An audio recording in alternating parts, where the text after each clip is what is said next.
Welcome back to Grit Gym, guys. Today we have a special guest that embodies the lift like a girl mentality. She's absolutely fantastic, and she's definitely like following her along her career and her social media stuff and everything that she's done so far. So that she really has taken inspiring her own experience in her life. It seems anyway to a new level and really living it the way that she wants to. She's an absolutely amazing person. I'm super excited to have you on, Jen. And you guys are in for a treat. So Jen, can you tell them a little bit about how you started in strength and conditioning, or like what kind of got you into this in the first place? Yeah, absolutely. So I was a really not active teenager, and I ended up failing high school gym class, not once, but twice. And here in Utah, it's actually a prerequisite to pass a semester of physical education in order to graduate. So it actually almost prevented me from graduating. I did not like exercise at all. I actually hated it. So it wasn't until I was it was when I failed high school gym class that was kind of the aha moment for me. I was like, wow, something probably needs to change here. So I ended up getting into group fitness classes. That was kind of how I got into fitness. I begged my mom for a gym membership, and that seemed to be the most kind of friendly way to start getting like some exercise. So I started taking step aerobics and spin classes and all that good stuff. So I ended up going from group fitness, and I actually kind of fell in love with that. I really loved like the camaraderie and the community, and I ended up teaching group fitness classes, which took me to a personal trainer. And from being a personal trainer, I started getting into figure competitions, which then led me to powerlifting stuff. So that's kind of like the progression of how I got into the That's really cool. What you guys don't know is because you can like Jen has this sounds, I don't know, it almost sounds funny. You've got a killer body. I mean, like just absolutely like set up for bodybuilding, set up for powerlifting, like killer body. So you guys are kind of missing out on that, but you can go and check her out on her other social media stuff. But so that's how you got it. So you literally, like, how do you fail gym class? Like, did you just decide not to participate, or?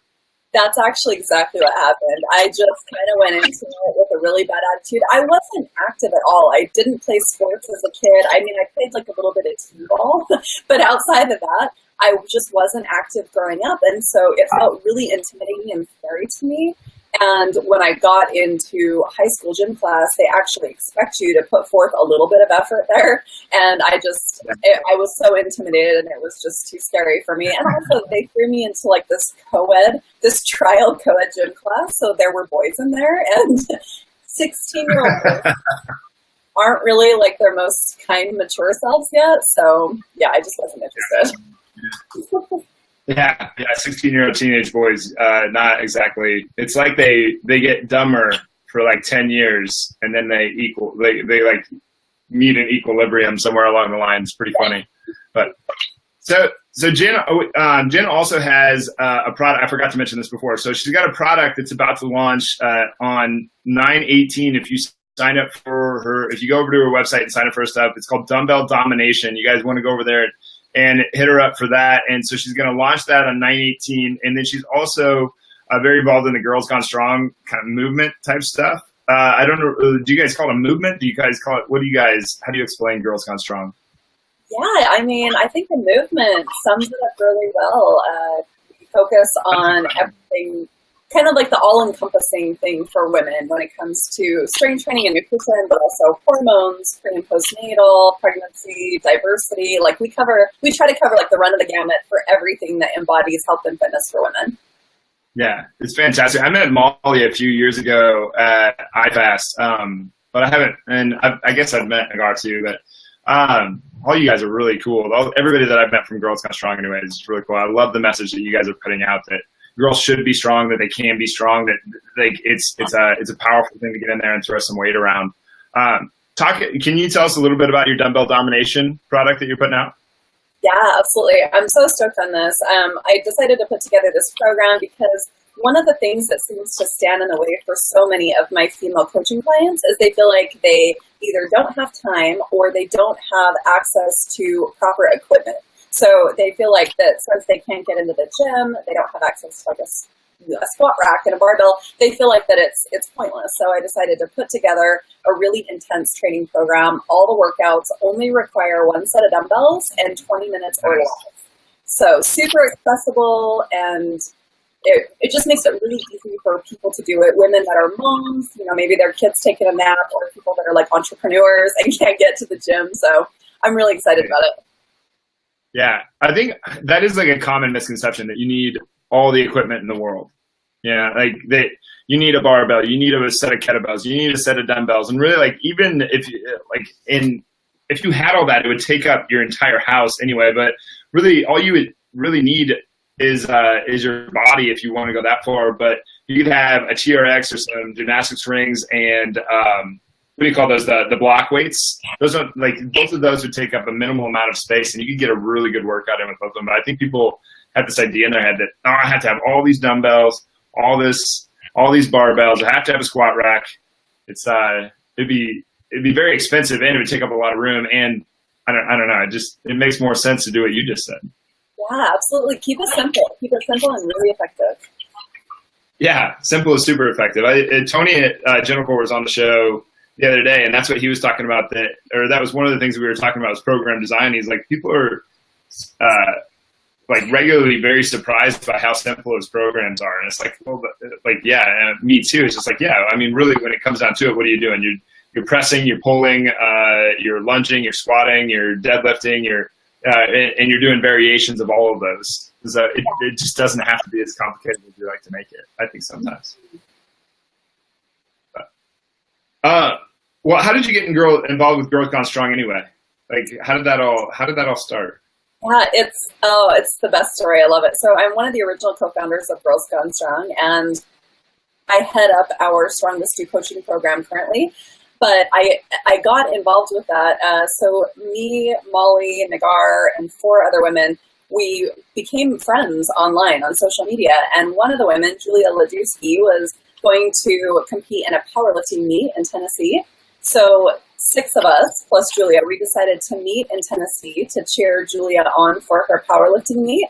And we all got together and we decided to lift together. So we were training, and all of us were talking, and we were saying, there is just nothing out there that is for women that are serious about getting strong and that don't want to focus so much on how our bodies look and how we can be smaller. And it was so weird. It was like this light bulb went off. And all of us had this moment where we were like, I think that this is what we're supposed to be doing. And so we ended up launching the Facebook page just days later, and it absolutely took off. So it was fantastic. Mm-hmm. Yeah, I remember when I remember seeing stuff like when that all first started. I was like, this is perfect. Like, nothing really has ever been done to kind of, like, before that, like everything was built around all the marketing. Everything was saying, how do you make yourself smaller? How do you get skinnier? And nothing was really like, this is how you get strong. And like, if something did mention strength back then, it was like trying to like grow muscle and be a bodybuilder. It wasn't like what you guys are talking about. It was like being a strong woman. Which I think is just absolutely fantastic. Yeah. So what's that? Go for it. Oh, I was just saying, yeah, we're all about that. Yeah, it's pretty fantastic. And then the pre and postnatal, is it a seminar? Is it a conference? Is it a webinar? What is it? Yeah, so Girls Gone Strong is launching, we're calling CPPC. It's the Certified Pre and Postnatal Coaching Certification. So this is a coaching certification, obviously, for people that are trainers, coaches, work with women almost in any capacity in a physical aspect, that want to have more information on how to properly train and safely train their pre and postnatal coaching clients. So that launches from Girls Gone Strong September 5th. The most comprehensive, well-researched, science-based resource that has ever graced the market. I can't say enough exciting good things about this product. Yeah, that's fantastic. I think we were talking before we started about how, like, I talk about women exercising right after pregnancy to the point that doctors will actually write me notes and tell me that I'm wrong. And like what you just said, like, it's research based, it's science based. You guys have a ton of clout behind you, and I think like how many of the Girl Scouts strong women have kids? Oh gosh, like in the community or percentage, like 80% of them, 90% of them? You know, I don't know. That's a great question. That would be it. I feel like that's probably a really solid guess, though. And we know that any woman that has ever had a baby is considered postnatal. So if you take that into consideration, so much of our community is postnatal. Yeah, and I mean, I would imagine that like there's probably a ton of different ranges of stories, but a lot of them probably lifted up into term, or probably exercised and lifted up into term, and then had the baby, and then continued to lift to do exercise after. I mean, things need to change a little bit. I mean, like for instance, you might not do planks on like doing planks while you're 9 months pregnant. Maybe isn't the greatest idea, just because there's this huge thing right in that center that is pulling you down. But there's other activities that you can do. So it just seems like. It blows my mind when people say, "Oh, you shouldn't be exercising because you're pregnant." What's your take? Like, what is your perspectives on it? Yeah, absolutely. I think that there is, especially with this subject, context definitely matters. It depends, where the woman was with her physical fitness before, how her pregnancy is doing. But with that being said, I still believe that there are forms of exercise that are appropriate for women, no matter where they're at. Throughout their pregnancy and also right after their pregnancy. So that's what this product is really all about, is educating coaches and trainers, like how can we keep the woman as safe as possible? And also it's about removing that whole, like, let's lose the baby weight thing, because to be totally honest, the first 6 to 8 weeks, or probably even longer, I mean, a woman just gave birth to a new life. Like, that should not be the focus. The focus should be on healing the body and making it as healthy and strong as possible. So yeah, I think it's totally appropriate. It's just a matter of figuring out how to choose the best exercises for her and her body and her lifestyle. Yeah, I do think that's kind of the misconception, is that people think that going back to an exercise program means they're gonna max out on deadlifts the next day after they had a baby, or they're gonna, like do some like crazy exercise, like they're going to do Turkish get-ups. They're going to max out on their Turkish get-up the next day. And it's like, well, they just like went through like probably the most grueling thing of their life. I don't think that we're going to do any maxing out for a while. Kind of like how you see programs changing. Like, what are some typical things that or like your top 3 things you could say about women coming back to exercise after they've had a baby? Top 3 things that I think they should be doing. Yeah, or should or shouldn't be doing. Maybe both. Go for it. So it's something that we definitely see most frequently, is that huge emphasis put on getting back to the pre-baby body. And I do the little annoying air quotes because I think that's so irrelevant. Your body is so different after you give birth that I feel like I feel like it's kind of a waste of mental energy to be looking backwards. So like, let's focus on where your body's at right now and how we can make it as healthy and strong as possible. So I think the biggest mistake that we see is trainers and coaches that are like, oh, like let's help you lose the baby fat or help get you back to your pre-baby body. The next thing that we see, and this is admittedly a tough one, is if you have an intermediate or advanced trainee, so they're used to going in and just crushing the weights, it's hard to reel them back in a little bit because they gave birth, they probably feel really good. So they're like, hey, why can't I go in and, do a max effort deadlift 3 weeks after I just gave birth? So it's kind of trying to educate them about the importance of their, the health of their pelvic floor and the trauma their body just went through. So I think that's another thing, is trying to like get them to kind of reel them back in a little bit. And then I think also it's just important to help them realize, again, like their body just went through this huge trauma. So we have to kind of ease into things a little bit, and getting them to play the long game with that rather than focusing on like what's happening today in the gym. Like, what happens today in the gym is going to affect your body 6 months, a year, 4 years from now. So getting them to kind of zoom out a little bit and see, like, ask, how is this going to affect how my body functions down the road? Yeah, that's genius. That's a amazing perspective. I mean, I'm kind of just like thinking about how we communicate with people when they come in after a pregnancy right now at Grit Gym, just thinking about how we, so like you're actually wrapping my head around some new ideas just right now. So thank you very much.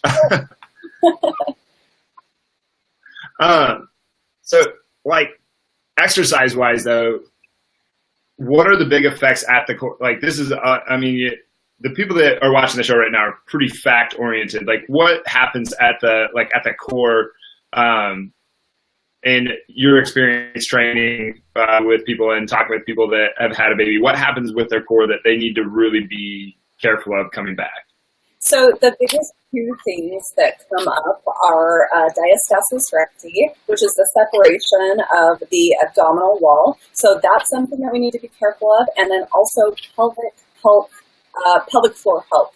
And it's interesting. This is a topic that a lot of people, I think it kind of makes them like nervous and feel a little bit uncomfortable. And so that's why we're kind of trying to spread the word about this. So for example, you know, we have women that come back after they've had a baby. And I mean, some women, it's like 5 years after they've had a baby and they're doing double unders and they're leaking urine. This is common, but it's not normal. So there's a huge difference there. So I think it's very important to be paying attention to exercises that could be exacerbating the diastasis recti, and then also making sure that your pelvic floor health, maintaining the integrity of that is so important, or like it really can kind of cause a cascade of effects that are just long and unfun to kind of rectify. Yeah, yeah. And the rectus splitting is is a really interesting thing. It's like, I mean, guys get that. It's not just a girl thing. Guys get that too. Like, and whenever I've seen it, I mean, it looks like, for you guys that have never seen it, you'll have somebody put their legs up and lower them down slowly, and it looks like an alien is about ready to pop out of their stomach. And so a male or a female that has that, it's like an alarming thing. I remember the first time I saw it, I was like, oh man, like, what's going on here? I think I was like 20 years old and I'd never seen it before and I didn't really know much about it. So I just went and like scoured all this research material, and almost all the research material was on pregnant women. So that was like the first introduction I had to any kind of postnatal or prenatal education on through exercise. But yeah, it's really interesting. I feel like the diastasis recti and the pelvic floor health, those are two things that almost kind of stay a little bit hidden. So it's kind of hard to pay attention to those things. I feel like as a woman that really loves to train, I don't have children, but I feel like those two things would be hard for me to pay attention to, because it's like, well, I feel fine, so it's probably fine. So what we're trying to do is be proactive and educating about that before it gets to a problem. Yeah. And I mean, it's an interesting place because that area of your body, it's so protected. Your body will just override it and just kind of hang back on the passive restrictions of your skeleton, you know, like, so and that will just feel normal so quick because it's just trying to survive, you know, your body's just trying to survive. So, and then normal becomes like this obsolete thing that one day is going to maybe get you really badly injured. So it's something to really take into consideration. Yeah. Not be all haphazardly about, but so when do you start adding in like big weights? When do you start, like, what do you change 6 weeks, 8 weeks, 12 weeks out, and how do you know? After giving birth? Mm-hmm. So it depends.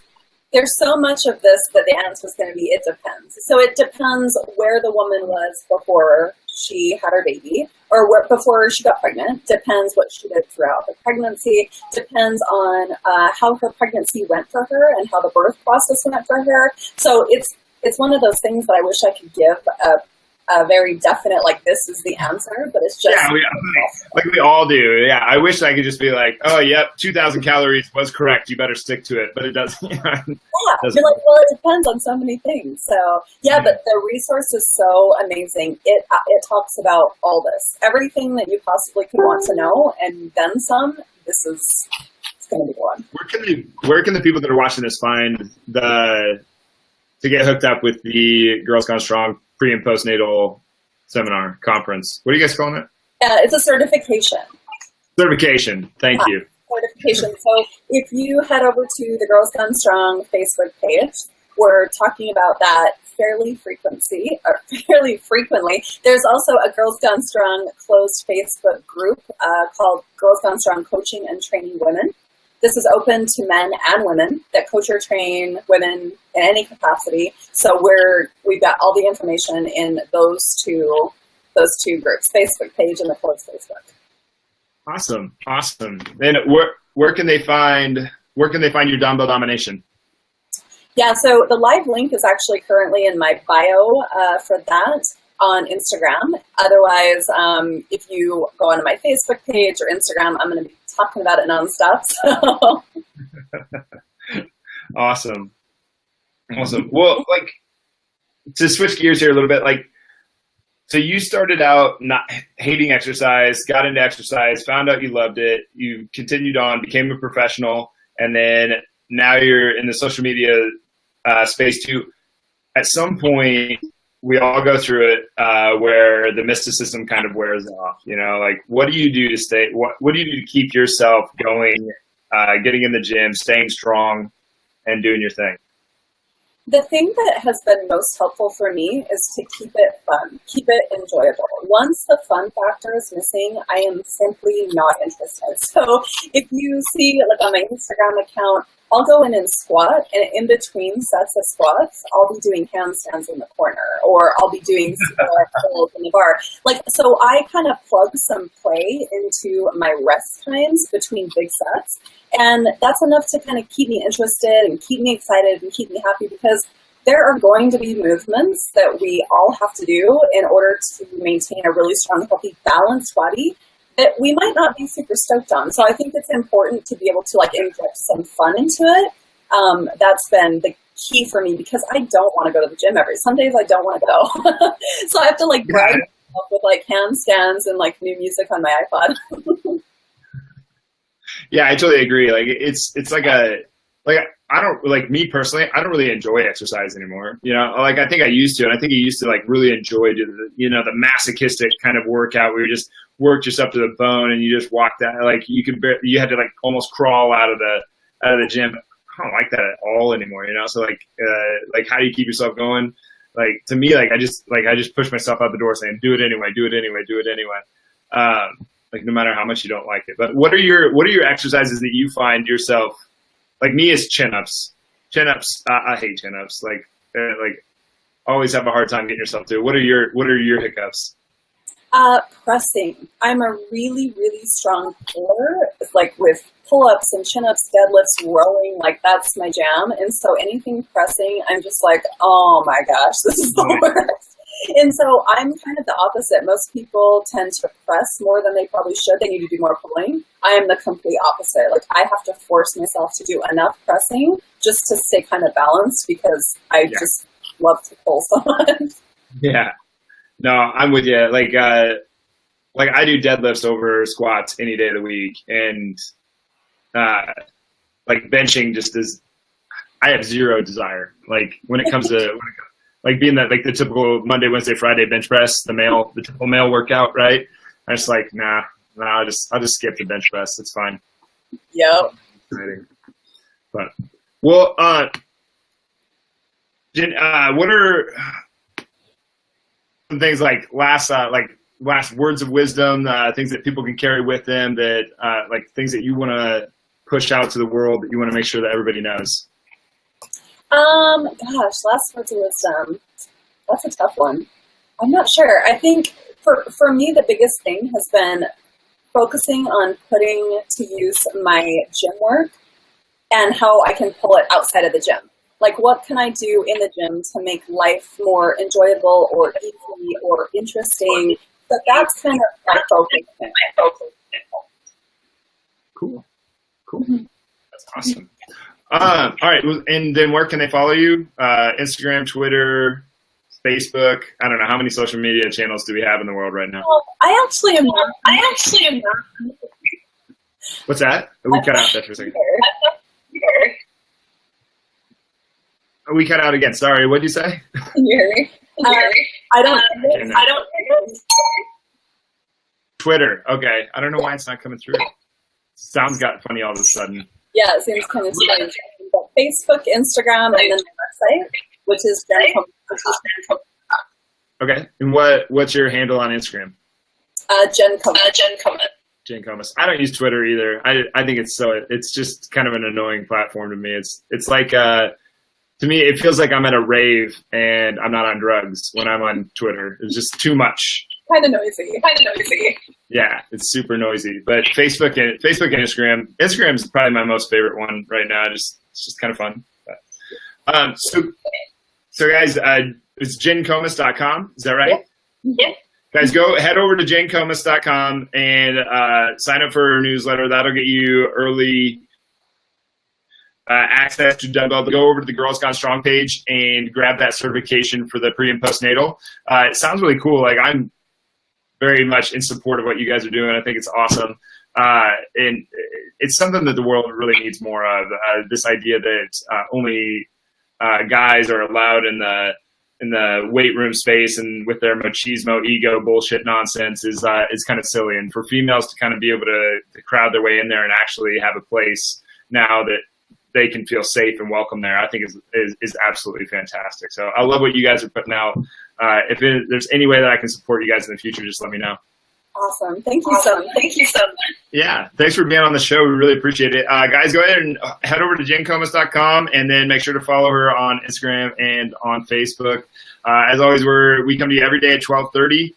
Please take the time, hit share. If you like the message that Jen is putting out, and I know you do, click share and send this out to everybody that you know, and then hit the like button. Thanks, guys. Really, really appreciate it. Thanks, Jen, for being here. I really appreciate that, too. Thank you, guys. Bye. All right.